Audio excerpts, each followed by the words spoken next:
welcome to God's 5 Minutes with Pastor Ed Wilson. Reach him at gods5minutes@gmail.com. Now, here's Ed Wilson with God's 5 Minutes. Hello, friends. Today, I wish to speak with you about the courage of fair young Esther, the Jewish maiden who chanced to be with her people a captive in Babylon during the reign of the king whom history has preserved to us as Xerxes I. Her cousin and adoptive father was Mordecai, who for his chivalry and independence had excited the fury of Xerxes' prime minister Haman. In retaliation, Haman had moved on Xerxes to cause a decree to be issued against the Israelites living under Babylonian domination to be stripped of property and put to death. The terrible decree, although neither Haman nor Xerxes knew it, cast a net that caught not only Mordecai but Esther, who by this time had become Xerxes' queen. Harsh Babylonian law decreed that only people who had been summoned into the august presence of a ruling king dared enter there. To come uninvited was to lose one's life, with the only salvation being if the king, as he was seated upon his throne, chose to extend his scepter. When Mordecai learned of the proclamation, he caused it to be known to Esther, and this is what happened. Esther 4:13. Then Mordecai commanded to answer Esther, "Think not that thou shalt escape in the king's house more than all the Jews. For if thou altogether holdest thy peace at this time, then shall there enlargement and deliverance arise to the Jews from another place. And who knoweth whether thou art come to the kingdom for such a time as this?" Esther clearly understood what she was being asked to do. We read nothing of hysteria, tears, hollow eyes staring blankly into the darkness. The girl was young. Her beauty was a fresh, vivid picture for anyone to see, and such a thing as graces the earth.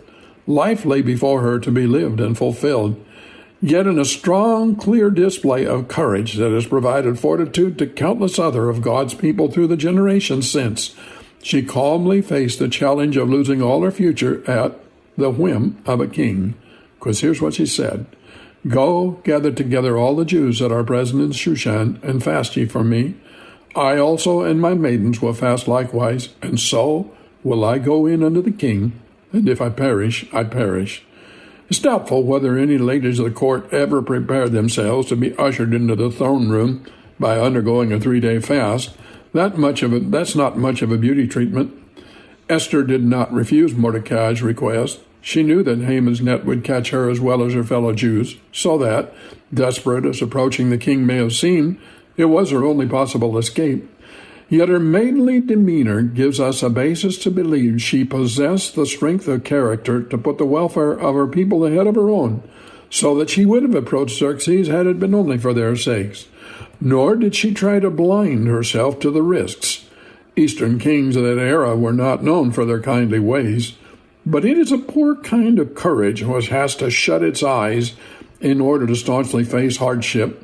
When thinking of courage, it is worth noticing that the vision which clearly sees dangers and that which dares to challenge them are not often found together in due proportion, and so people are either by turns over rash or over cautious.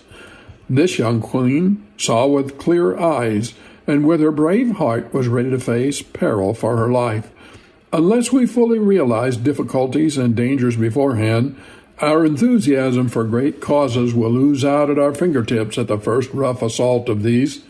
It is wise to be as Esther was, to count the cost before we take up arms. But having said that, clearly there is also a time when the counting is done, the fasting has been fasted, and it's appropriate to beard the lion in his den. Then is the moment for us to take our life in our hand and start walking the fatal footsteps that are sure to lead directly into the dread throne room. And as Esther said, "If I perish, I perish." We will at least perish honorably, having loved our people and been willing to face danger for them. May God give us both wisdom and courage. Have you talked to Him today? You have been listening to God's 5 Minutes with Pastor Ed Wilson. Reach him by email at godsfiveminutes@gmail.com. Tune in next time to hear more encouraging thoughts from God's Word on God's 5 Minutes with Pastor Ed Wilson.